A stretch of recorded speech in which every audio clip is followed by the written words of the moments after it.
Oh my God, it's the man. Hi, Rhonda. Hey, Paul. You ready? Yeah. How's this? Much better. Listen, don't get me started. Hi, Carlos.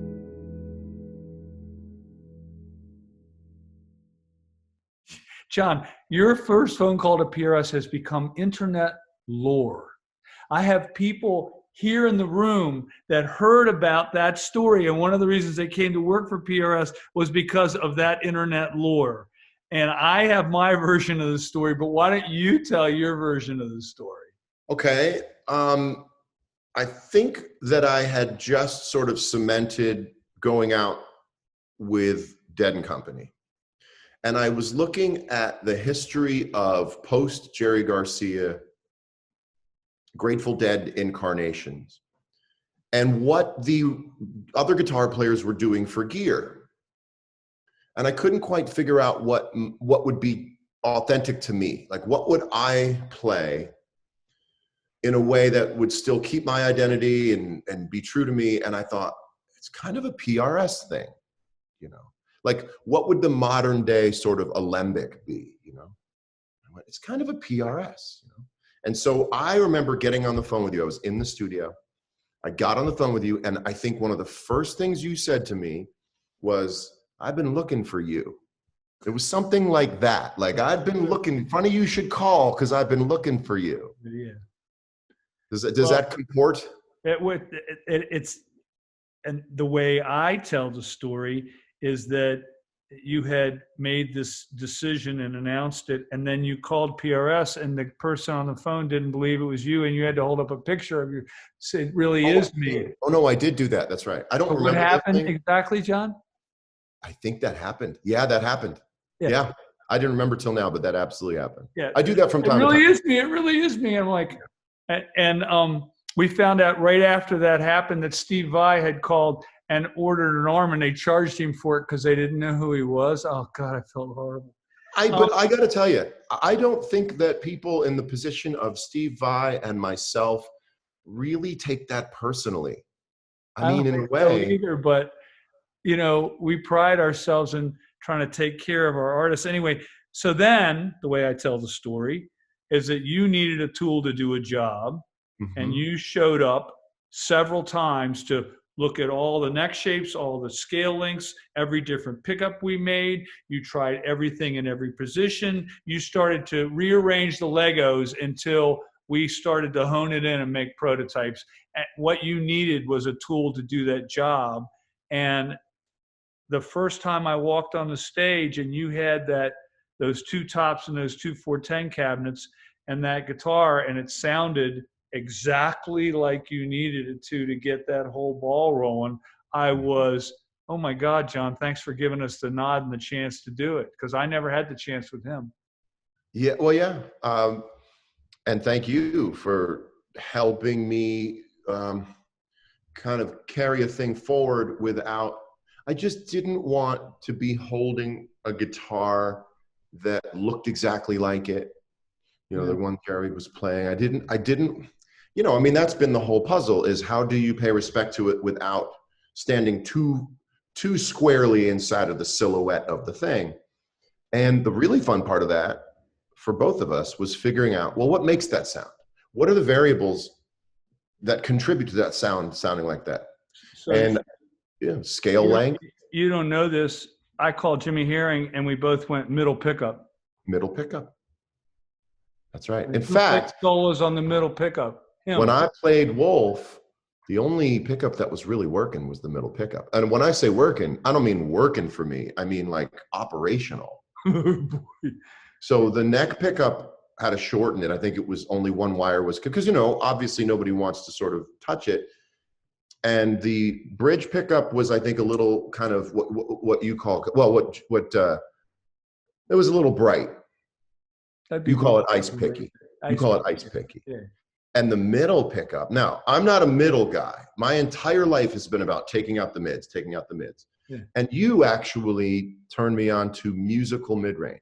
Yeah. And I had never experienced, to me, and I think a lot of guitar players, mid-range is kind of like this scientific kind of spike in a thing that you're supposed to need, because I guess it's like helps everything else around it move forward. And you turned me on to the idea of mid-range being a musical thing. And now with Dead and Company, at least, I spend most of my time on the middle pickup. And now I'm, you know, recording guitar on records where I go, give me the middle pickup, right? Because the middle, and help me with this on a scientific level, because I'm not an engineer on this level. The middle pickup is like the truest pickup. Is it not? I think the bass pickup and the treble pickup are the truest pickup, but I'm not a middle pickup guy either. But what I do know is most people think of mid-range as oh, and what Right. good mid-range is ah. Right. So to me, I want ah, not on. That's a brilliant, brilliant observation about mid-range. Now, I think so I was a Strat guy. I'm still a Strat guy. I play Strats on records all the time. And to me, more than any other guitar, there are names, and to actually tell me if this happens, because I'm not from the humbucker world, but in the Strat world, I'm going to convert you. Okay, so help me out. This is where it's going to happen. The pickup selectors on a Strat have like names of guitar players, like thumb tacked into them. You go to the bridge and you're like, there's those 4 guys. And you go to the 4th position, you go, there's those 4 guys. Right. And if you go to the 2nd position, you go, there's those 2 guys. Yeah. And you go to the bridge and you go like, well, there's a whole bunch of people. But the middle, you're not like, well, there's that guy. No. Because there's something so true about the middle pickup. That it doesn't sound like anything other than a guitar, right? That's true. When I heard the first Magic Silver Sky middle pickup, I thought it had a not exact term. It had a beautiful kind of vocal bark to it. I don't even know how to describe what I heard. I was like, I hate this pickup. Wait a minute, I like this one. I came from the Ritchie Blackmore school where he threw it away. Right. And so who are the people? Okay, if you plug in a guitar with humbuckers and you go to the neck position and you start playing, who are the names that come to mind when you play those? Well, the most recent name would be Slash, because all those solos he played were on the bass pickup. But for me, it sounds like every old record, Cream record, every old blues record, every BB King, all that stuff. That bass pickup was just magic. And I've seen you pull up either a 594 or an SG or this or that and go, listen to this tone and listen to that tone. You actually experience the same names when you're on that. I guess you're right. But I don't, there are some names that are missing because I can't connect the dots because I don't know what they were playing. And right.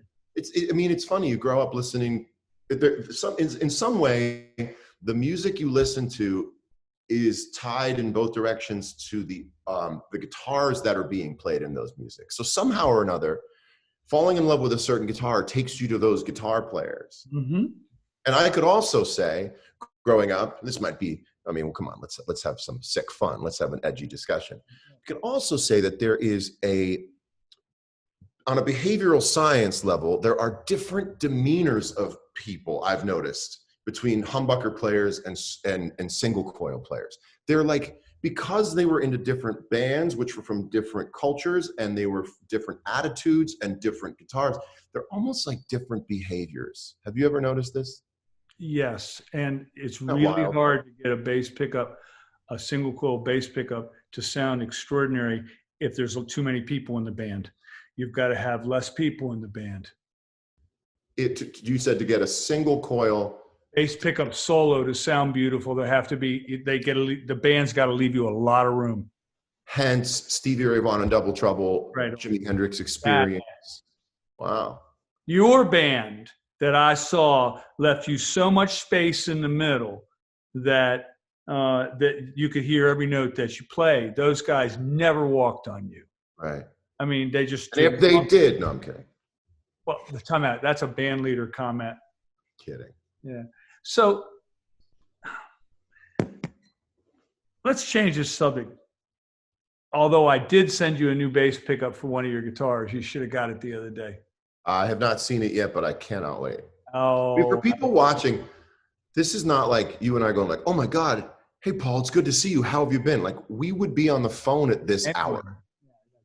Yeah. We talk all the time. You know, when I send you something new and you don't call me back, I'm like, oh, what did I do wrong? You know. No, and the phone rings all day and I go, I just haven't played it yet. Yeah, I know. I Yeah. get it. So let's change another story. Okay. So from a macro umbrella level, I know something about this, but I think people would be fascinated to hear it, John. You were known as a singer-songwriter, but I'm not sure you ever saw yourself that way. I think you saw yourself as a guitar player. And when you joined the Dead, that completely converted. Did you feel that happen worldwide? Did you feel everybody look at you as more as a guitar player than a singer-songwriter? Did you knew that shift was going to happen? And I know that you were holding Jerry in your head while you were playing because you told me you were.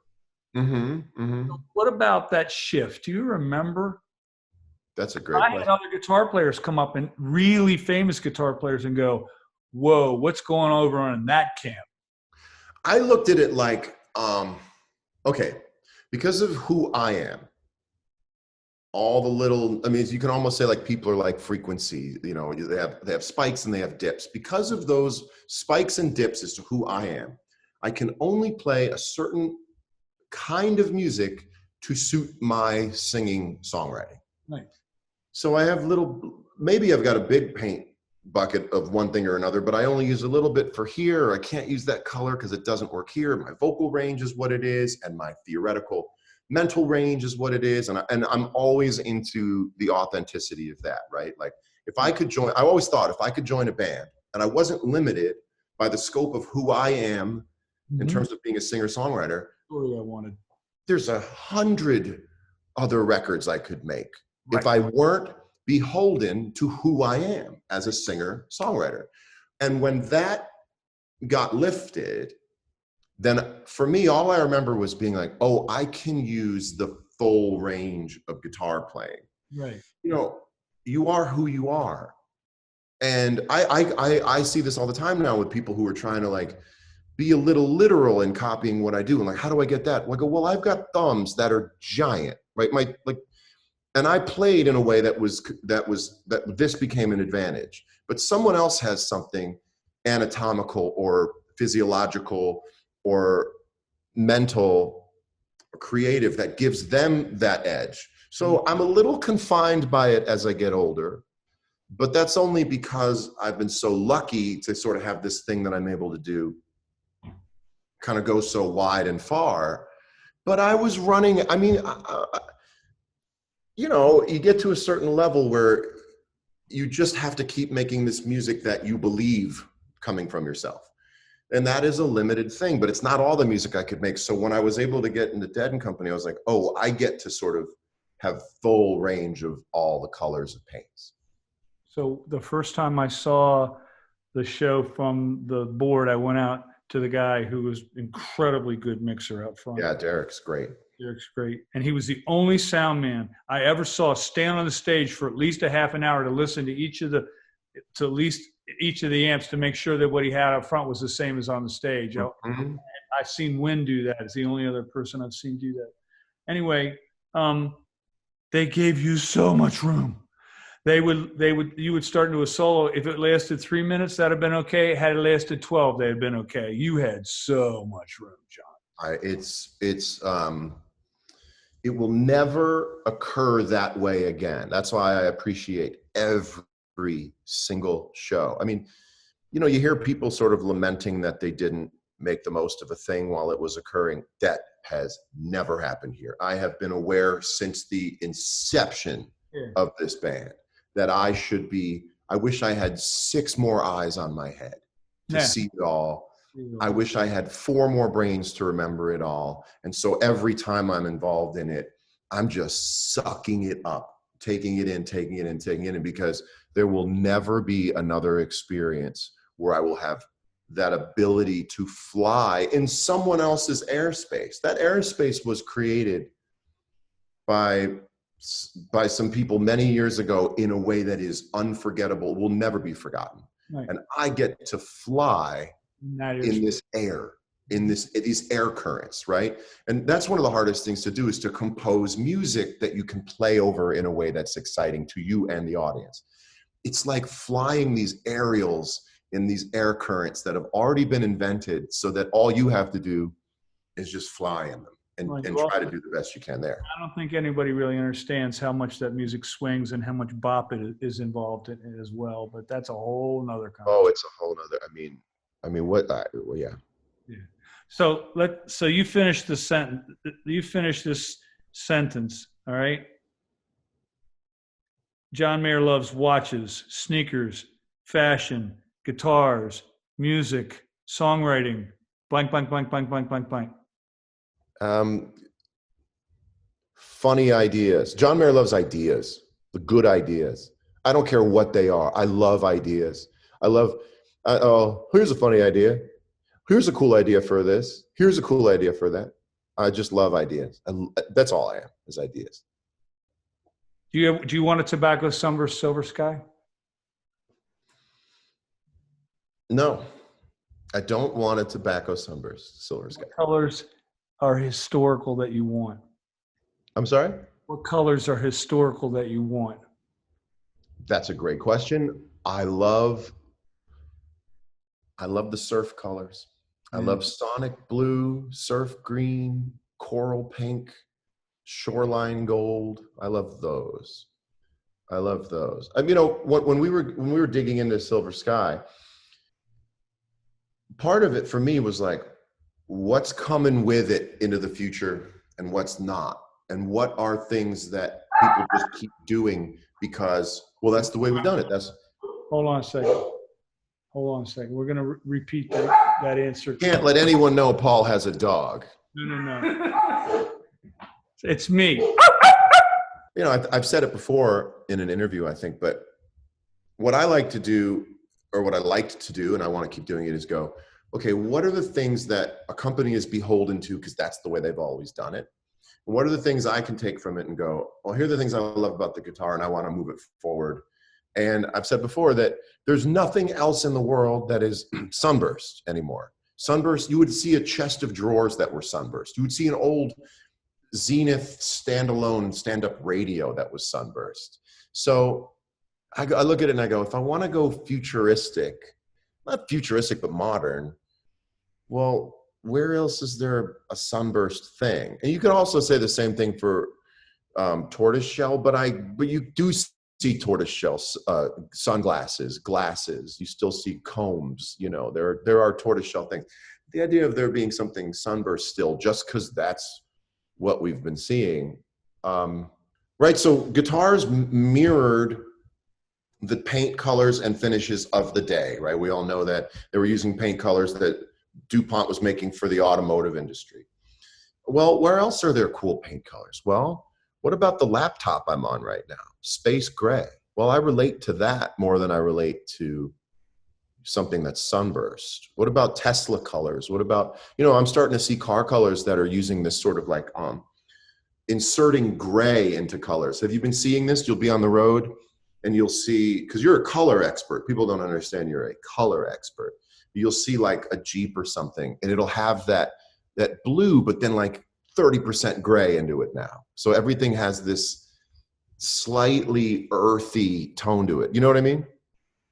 Yeah, and here's another piece of it. I think sunbursts were invented on guitars to cover up glue joints with the binding and to cover up stain problems and to cover up sanding scratches on the side of the guitar. And I think it all started to cover stuff up, which is a whole other thing.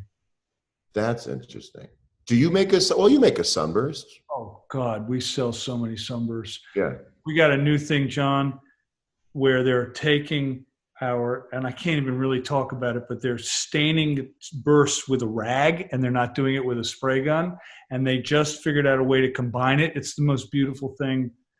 It's just, Bev, we should send him a picture of that. It's unbelievable what I saw the other day. For the record, the Super Eagle is technically a burst. Yeah, right. But it is a super, it's not a three-tone black, orange, yellow. Micro bursts. I like them. So, John, you got a question for me? I do have a question for you. What guitarist's rig would you most like to go back in time and play through? Can I name two? Of course. Hendrix's rig at Woodstock Mm-hmm. when he played the Star Spangled Banner, all that beautiful, beautiful high mid-range Mm-hmm. that was going into a Freddie Mercury vocal mic. Those were all the mics on those stage were Freddie Mercury vocal mics. Wow. And they had a whole lot of high mid-range. I would have liked to have played through, I would have loved to experience the feedback. He had the cabinet at his feet, and it was making the guitar feedback, but there was a lot of high end, but it was so beautiful. It was. You have one of those amps. You have one of those white backed amps, and I have an ATM 45 Mark II. And I opened the amp that he used that day.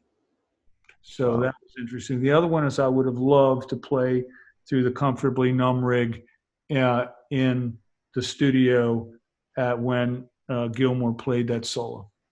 That's an amazing answer. That's amazing. The story I think every guitar player would want to know what that was like. It was a P90 Les Paul. It was not a Strat. That's the story. But I don't really care. Let me plug my guitar in and play through that. And it was really a bright tone, and they doused it in echo and reverb. And because there was so much high end, it shined through. I would like to have known that formula, John. You know, there is more bright tone being used on things that people misconstrue as being low end than anybody really knows. And the other way around. And the other way around? Yeah, because Ray Vaughan's tone wasn't that bright. No, and B.B. King live at the Regal is not even the bass pickup. Listen to him start that. That ain't the bass pickup. That's the treble pickup. Yeah. He's on the treble pickup most of that record. But when someone picks up a guitar and goes, let's do a B.B. King thing, whoop, to the neck pickup, down goes the tone, and it's like, that wasn't the way that it was, you know? So what rig do you want to play through, John? Oh, I thought of an answer for my own question. I mean, just historically, I would want to play through Stevie Ray Vaughan's rig at like El Macambo. You know, there's that famous live at the El Macambo from 1983. You know, it would have felt like a cinder block hitting you in the back of the head, right? You know how loud it was, right? I would, you know, guitar players would secretly give up hearing for certain things. Right, they would. I would give up hearing for the rest of my life to understand exactly how much pressure was coming out. Yeah. Can I ask you one more question? You can ask me anything you want. You kidding, John? That was just good fun. Okay, good. Everyone loves being asked questions within parameters. What is an idea you keep having for something that you want to make, but that you keep going, no one's going to want it? I would sell 4 of them, but that you keep going like, I do really want to kind of fire one up. I'd love to try this, but I just don't think anyone's going to want it. Oh boy. I don't know, John. I don't know. I don't know. Carlos Santana and I worked on this project for a long time. We put about 25 tones in the guitar that you could rotate through different people's pedal boards. Oh, wow. And you would set the pedal board, and then you would have all that circuitry on a DSP in the guitar. It's like a looper inside the guitar, and you would choose whatever it is, right? And so I built him this big pedal board, and it had bit commanders and all these wild sounding pedals on them. And I put tape over the whole thing so he couldn't see it. He just had switches to hit. And it sounded immense.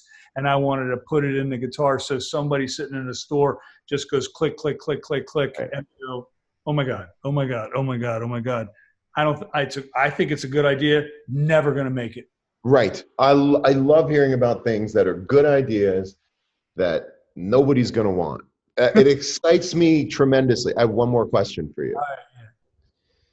This is the spicy question. Finish this sentence. Hey, guitar manufacturers, cool it with the blank. Bad guitars. Bad guitars. I hurt over this one. The frets being in the wrong place, the nuts being in the wrong place. Buy a guitar, it won't stay in tune. Buy a guitar, it won't play in tune. Buy a guitar, you can't get a recording tone out of it. Buy a guitar, it doesn't do its job. Buy a guitar, the kid gets frustrated and gives up guitar because the guitar wouldn't do its job. That hurts. And it happened to me once, and I sent the guitar back to the manufacturer. I said, this doesn't work. My nephew can't play it. I got a new one.